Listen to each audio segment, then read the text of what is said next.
Alors d'abord, c'est pas moi qui vous demande de rester dehors, c'est une organisation qui résulte de l'application de la loi.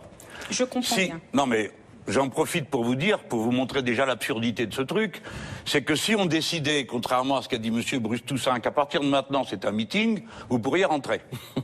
C'est vrai. Parce que le Conseil constitutionnel a établi que c'était une limitation à la liberté politique insupportable que d'empêcher les gens de faire des réunions politiques dans les élections. Bon. Donc c'est bien une limitation de la liberté considérée comme insupportable. À propos du pass vaccinal, ça tient en un mot. J'ai voté contre le pass vaccinal et avant ça contre le pass sanitaire. Ce qui m'a valu immédiatement d'être habillé pour l'hiver.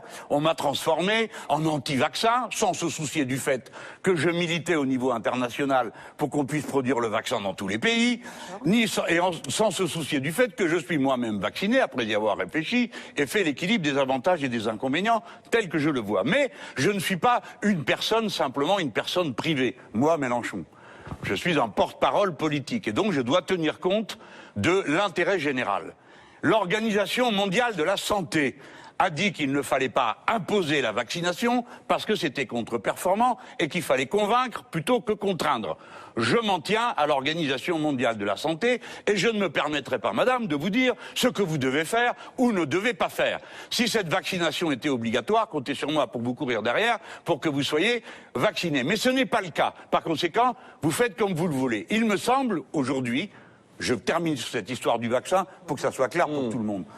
Le vaccin répond à la première souche qui est arrivée, de la Covid. Ouais. D'accord ?